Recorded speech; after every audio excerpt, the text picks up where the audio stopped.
এই আপনারা সবাই কেমন আছেন? আজকে অন্যরকম একটা ভিডিও বানাবো। বিভিন্ন সময় বিভিন্ন ভিডিও আছে। আজকে একটি ভিডিও বানাবো আসলে ভারত কি বাংলাদেশের ইসলামিক রাজনৈতিক যে দলগুলো আছে তাদের শত্রু না মুসলমানের শত্রু, এ নিয়ে একটু গবেষণা করছিলাম আমি। এটাই জানাবো। প্রথমে চলে আসি, চলেন।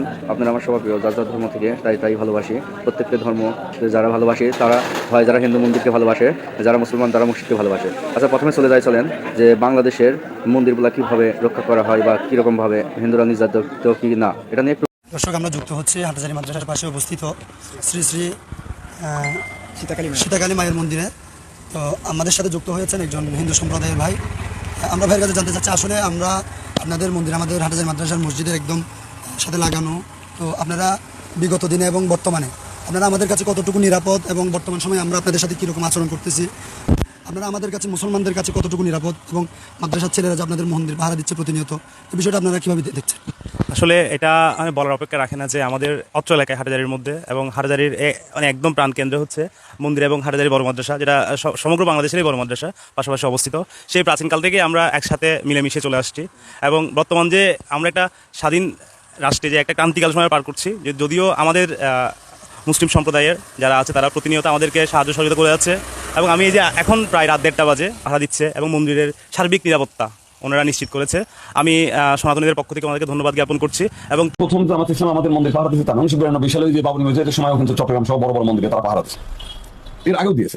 এবং আপনারা জানেন যে উত্তরবঙ্গে একবার হচ্ছে করতোয়া নদীতে একটা পূর্ণ স্নান করতে গিয়ে বহু লোক ডুবে মারা গেছে। আমরা জানার আগে, আমরা পরে জানলাম, তার আগে হচ্ছে জামাত দিয়ে প্রত্যেকটি লোককে 3 লাখ করে ওই সময় টাকা দিয়েছে। জামাতের কোনো দায় থাকছে? হিন্দুরা কি জামাতে ভোট দেয়? কিন্তু তাদের একটা সহানুভূতিশীল এই কর্নার আছে সব জায়গায়। এর আগে তাহলে কি দেখতে পেলেন আপনারা, বাংলাদেশের দাড়ি টুপি যারা রয়েছে তারা হিন্দুদের মন্দির পাহারা দিচ্ছে, তাদের ক্ষতি করতেছে না, কিন্তু যেন কোনো দুষ্কৃতিকারী যারা হামলা করতে না পারে মন্দিরের উপরে, সেদিকে খেয়াল রেখে মুসলমানের পাহারা দিচ্ছে। আচ্ছা চলেন এবার দিকে আসি, ভারতের মুসলমানদের মসজিদকে কীরকমভাবে কী করছে একটু দেখেন, তারপরে আপনাদের সাথে আবার আসবো সামনে ইনশাআল্লাহ।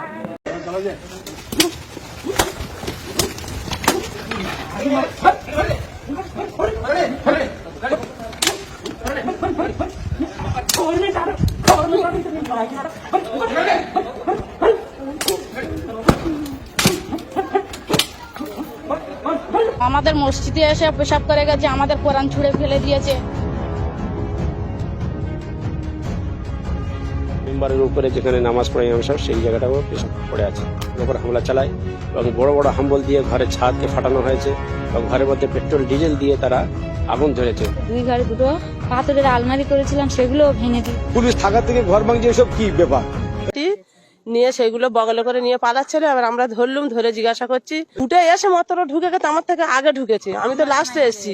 এসে আমাদের হুজুর যেখানে হচ্ছে নামাজ পড়ায় সেইখানটায় ঢুকেছে। ঢুকে ও হচ্ছে পেশাব ফিরে, এবার আমি এখান থেকে যাচ্ছি, ও দেখতে পেয়ে ছুটে এসে আমার ফলো করছে। এবার আমি তখন সামনের দিকে আগে চলে গেছি। কি দেখতে পেলেন তো, ভারতের মুসলমানেরা মসজিদ থেকে নামাজ পড়ে বের হচ্ছে, তাদের উপর কি অত্যাচার করতেছে, এবং মুসলমানের ইবাদত করার জায়গা মসজিদে হিন্দুরা পেশাব করছে, কোরআনকে অবমাননা করছে, এভাবে বারবার অবমাননা করা হয়। এটা তো কিছু নয়, আরও সামনের দিকে দেখতে থাকবেন আরও নতুন কিছু। আস্তে আস্তে ভিডিওটি দেখতে থাকুন। এরপর আপনাদের দেখাবো আসলে ভারতের মুসলমানদের অর্থ সম্পদগুলা কী অবস্থা, কারা লুট করার চেষ্টা করতেছে। এই ভিডিওতে আপনারা তা দেখতে পাবেন, প্রমাণ সহ দেখেন। ছিঁড়ে ফেলেন আইএমএম নেতা আসাদুদ্দিন ওয়াইসি। দাবি, সংস্কারের নামে মুসলিমদের সম্পত্তির উপর কর্তৃত্ব প্রতিষ্ঠা করতে চায় মোদী প্রশাসন, তাই অন্তর্ভুক্ত করা হচ্ছে অমুসলিমদের। এই বিল ভারতের মুসলমানদের ইমান ইবাদতের উপর হামলা। নরেন্দ্র মোদীর হুকুমে এই দেশের সবচেয়ে বড় সংখ্যালঘু সম্প্রদায়ের বিরুদ্ধে যুদ্ধ ঘোষণা করা হয়েছে।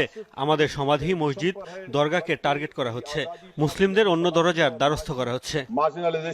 তবে বিজেপি নেতৃবৃন্দের দাবি, সাধারণ মুসলিমদের ভিডিওটা পুরো দেখতে থাকবেন এবং আরও প্রমাণ সহ করে তুলে ধরবো ভারতের কিছু কথা। দেখতে থাকেন এবার যে বাংলাদেশের হিন্দু বোনেরা কতখানি তারা নিরাপদ মুসলমানদের কাছে, এটা দেখেন। মুসলিম ধর্মে, সেটা হোক হিন্দু ধর্মে, সেটা হোক মসজিদে, সেটা হোক মন্দিরে, এটা সেফটির ব্যাপার আছে। কারণ এখানে ছোট থেকে বড় পর্যন্ত সব, কারণ একটা। এবার আপনাদের দেখাবো ভারতে আমাদের মুসলিম বোনেরা কতখানি লাঞ্ছিত হচ্ছে হিন্দুদের থেকে। এটা শুধু ভারতে দেওয়াতে সম্ভব। আপনারা এটা দেখেন, তারপর আপনারা বিচার করবেন, বিশ্লেষণ করবেন।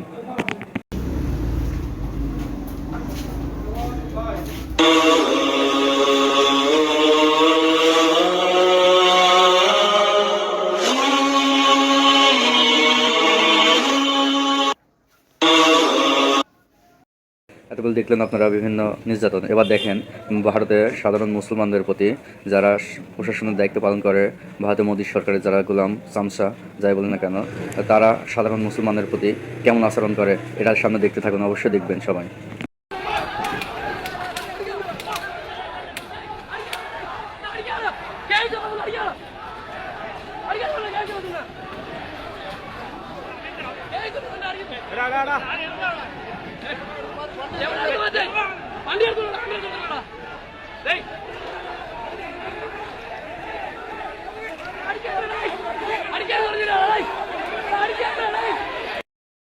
এমন নির্যাতন শুধু ভারতের মুসলমানদের করলেই হবে না, বাংলাদেশের মুসলমানদেরও করা লাগবে। এটা তাদের ছিল, মূল লক্ষ্য ছিল। তার জন্য এই বাংলাদেশে যারা তাদের হুকুম মানছে তাদেরকে সরকারে বসানো হয়েছে। যার প্রমাণ হচ্ছে বাংলাদেশে আওয়ামী লীগ সেই সময় রাজনীতি করতো, শুধু ভারতের কথা শুনে চলতো, জন্য ভারত এতদিন বসিয়েছিল।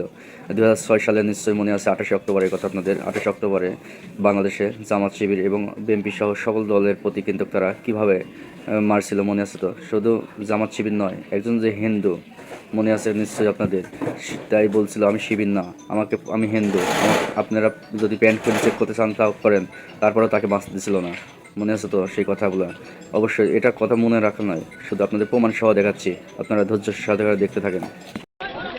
ধ্বংসাত্মক রাজনৈতিক কর্মসূচির বেড়াজালে আটকে নিভে গেল রাজনীতির বাইরে থাকা অতি সাধারণ যুবক বিশ্বজিৎ দাসের জীবন প্রদীপ।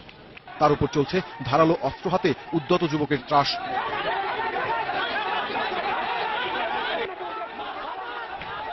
আর বিশ্বজিৎকে পেটাতে পেটাতে লাঠি ভেঙে গেলেও আক্রোশ ভাঙে না এই যুবকের। যেন মধ্যযুগীয় বর্বরতাকেও হার মানায় আক্রমণের এ দৃশ্য। হামলার সময় অদূরেই লালবাগ জোনের উপকমিশনারের নেতৃত্বে একদল পুলিশ থাকলেও তারা ছিল নীরব।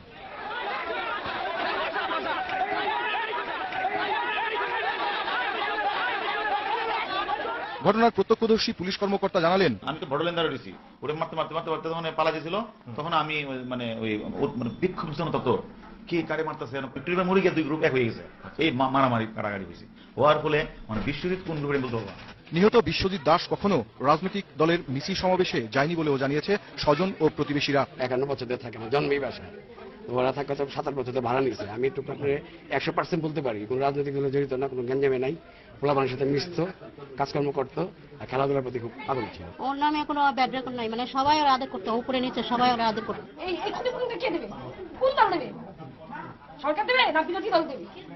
বিশ্বজিতের মৃত্যুতে পরিবার ও প্রতিবেশীদের মধ্যে চলছে শোকের মাতম। দর্জির কাজ করে জীবন নির্বাহ করতে ঢাকায় এসেছিলেন শরীয়তপুরের ছেলে বিশ্বজিৎ দাস, কিন্তু নির্মম রাজনৈতিক প্রতিহিংসার বলি হলেন তিনি। শুধু তাই নয়, দেখেন একজন পুলিশ প্রশাসনের 24শে জুলাইয়ের সময় একজন শিবির ট্যাগ দিয়ে কি বকাবকি করছিল, বুকের ভাষাগুলো কী ছিল এটা দেখুন। এবং সেই 6 সালে অক্টোবরে মানে জামাত শিবিরের প্রতি কেমন অত্যাচার করা হয়েছিল একটা হুজুরের মুখে শুনেন আপনারা। 28শে অক্টোবর আপনারা পত্রিকায় পড়ছেন, আর আমার এই চর্ম দুইটা চোখ দিয়ে আমি দেখছি, আমার এই চর্ম চোখ দিয়ে দেখেছি। আমি আল্লাহর নামে শপথ করে বলি, আল্লাহর কসম, আল্লাহে রাজনৈতিক কারণে এখন পর্যন্ত আমি অন্ধ হই নাই, জানি না ভবিষ্যতে হব কিনা। এখন পর্যন্ত আল্লাহর কসম, রাজনৈতিক কারণে আমি এখন পর্যন্ত অন্ধ হই নাই। আমার কাছে ছাত্রলীগের রক্তটা যেমন আপন, আমার কাছে ছাত্র দলের রক্তটাও তেমন আপন, আমার কাছে ছাত্র শিবিরের রক্তটাও তেমন আপন। ছাত্র দল ও যেমন মায়ের সন্তান, ছাত্রলীগ সেও যেমন মায়ের সন্তান, ছাত্র শিবির সেও তেমন মায়ের সন্তান। আমার প্রশ্ন হলো, 28শে অক্টোবর লগিয়ার বৈঠা দেয়া জীবন্ত মানুষগুলোকে রাস্তার উপরে হাজার লক্ষ জনতার সামনে পিটাইয়া পিটাইয়া নিষ্ঠুর হায়না জানোয়ারের মতো, জঙ্গলের হিংস্র প্রাণীর মতো যারা মেরেছে, খোদার কসম ওই জানোয়ারদের মুখে মানবতার কথা শোভা পায় না। তোর পা লুলা করবো বেটা, ধান পড়ে গেছে বেটা, শিবির বেটা, এই শিবির বেটা, তুই এখানে আছিস, লুলা করবো টার্গেট বস। আচ্ছা ঘুমাতে পারবি না, একবারে লুলা করে দেবো তোরে, আমি তোরে লুলা করবো বেটা, আয় আয় লুলা করবো, আয় আয় দাগ করো এই দাগ করো বেটা, ছাত্রের সাথে মিশে গেছো, ঘুমাতে পারবি না মনসুর। ছাত্র শিবিরের ছেলে হাজারিবাগের মেয়ে।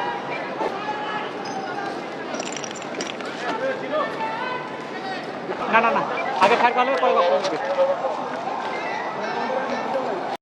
এতবেল যে ভিডিওগুলো দেখলেন, দেখতে পাবেন যে ভারত কিন্তু বাংলাদেশের বা ভারতের মুসলমানদের নিজেদের শত্রু মনে করে এবং ভারত সর্বদাই সবসময় কিন্তু মুসলমানদের প্রতি আক্রমণ করতে পছন্দ করে। মুসলমানরা যেন তাদের উপরে কোনোভাবে উঠতে না পারে সেই দিকে তারা লক্ষ্য করে আগে। দেখতে পাচ্ছেন বাংলাদেশে আপনারা আরেকটা জিনিস মনে করতে পারেন যে বাংলাদেশের মুসলমানদের উপর যাদের উপর হামলা করছে তারা তো বেশিরভাগই জামাত শিবিরের সাথে জড়িত। তবে মানে জামাত শিবির বাদের কারোর উপরে হামলা করে কিনা আসলে তো দিকে আসি 2013 সালে সেই 77 কাদের উপর হামলা করেছিল, একটু দেখে আসেন ভিডিওটি, তারপর আবার আসবো আপনাদের সামনে। রাত তখন 2:30 শুরু হয় র্যাব পুলিশের যৌথ অভিযান।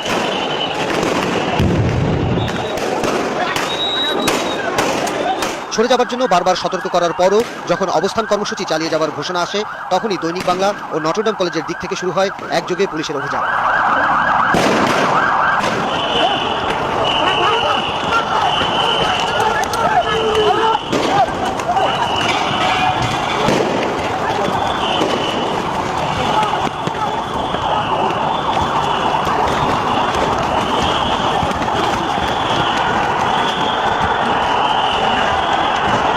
শাপলা চত্বর পর্যন্ত পুলিশের পৌঁছতে সময় লেগেছে মাত্র 10 মিনিট।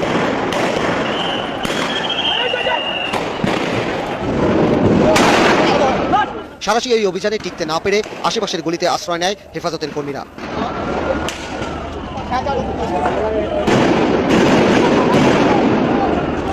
সেখান থেকেই পুলিশকে লক্ষ্য করে ইট ছুটতে থাকে তারা।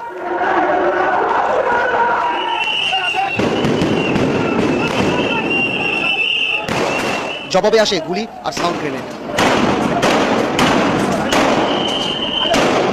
পিছু হটে ইত্তেফাক মোড়ের দিকে পালাবার সময় আশেপাশের ফুটপাতের দোকানে নির্বিচারে আগুন ধরিয়ে দেয় হেফাজত কর্মীরা। পুলিশও তাদের ধাওয়া দিয়ে গোপীবাগ ও টিকাটুলি পর্যন্ত নিয়ে যায়। এ সময় চারদিক থেকে এক নাগাড়ে শত শত রাউন্ড গুলি ছুটতে থাকে পুলিশ ও র্যাব। একসময় পরিস্থিতি কিছুটা শান্ত হলে আবার গলির ভেতর থেকে পুলিশকে লক্ষ্য করে ঢিল ছুটতে থাকে হেফাজতিরা। এ সময় এক পুলিশ সদস্য গুরুতর আহত হয়। কোনো যুদ্ধবিধ্বস্ত ইংরেজি সিনেমার সেটের মতো অবস্থা হয়েছে মতিঝিলের এই রাস্তা জুড়ে। সব জায়গায় শুধু আগুন আর আগুন। রাত 2:30 থেকে শুরু হওয়া এই সংঘর্ষ প্রায় ভোর হতে চলল, তারপরও শেষ হওয়ার কোনো লক্ষণ নেই।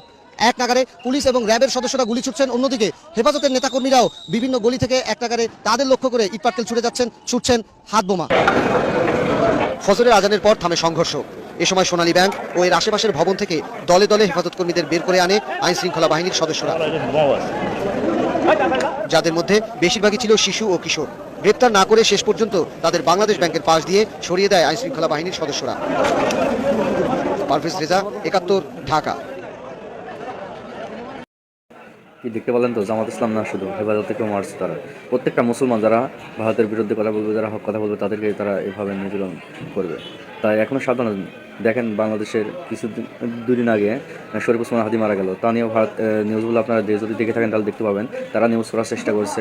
তারা মৌলবাদী ছিল, একজন মাদ্রাসা পড়ার ছাত্র ছিল। এগুলো দিয়ে কী বোঝাতে চাইছে, তারা জঙ্গি ট্যাগ দেওয়ার চেষ্টা করছে কিন্তু ভারতের মিডিয়াগুলো। এগুলো ভালোভাবে দেখতে থাকেন। আর এই হেফাজতের যেদিন 2013 সালে শাপলা চত্বরে যেদিন এরকম অগ্নিকাণ্ড বা মারধর করে বা গুলি করে, সেদিন নয়া দিগন্ত ও আমার দেশ পত্রিকা এগুলো বন্ধ করে দেওয়া হয়। আর এখন যারা মায়ের কান্না দেখাচ্ছেন প্রথম আলো নিয়ে, টেলিস্টার নিয়ে, তারা সাবধান হয়েছেন ভাই।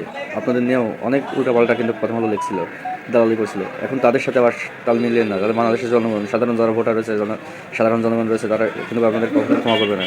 তাই এখন সময় আছে বাংলাদেশকে।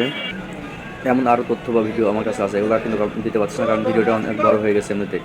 তাই এখনও ভাই সাবধান হয়েছেন। বাংলাদেশের মুসলমানকে বুক টান করে সিনা টান করে বাঁচতে দিন। গাদ্দারি করবেন না বাংলাদেশের মুসলমানদের সাথে। আপনি মুসলমান, আমিও মুসলমানদের জায়গা ক্লিয়ার করি। দেখেন একে অপরকে ভালোবাসতে শিখুন, দেশকে ভালোবাসতে শিখুন। রাজাকার ত্যাগ হয় না। যদি রাজাকার ত্যাগ একটা দলের বিরুদ্ধে আপনি দিতে থাকেন, তাহলে 24শে জুলাইয়ের সময় তো আওয়ামী লীগ তো আপনাদের সঙ্গে ছিল না। তাহলে আওয়ামী লীগের বিরুদ্ধে আপনি যতক্ষণ না কথা বলেন, কিন্তু তাদেরকে একটা দলের বিরুদ্ধে রাজাকার ত্যাগ দিয়ে যান, এটা হতে পারে না ভাই।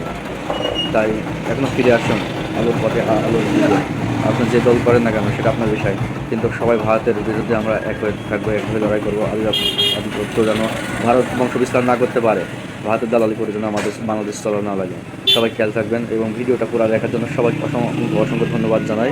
সবাইকে সালাম, আসসালামু আলাইকুম রহমতুল্লাহ।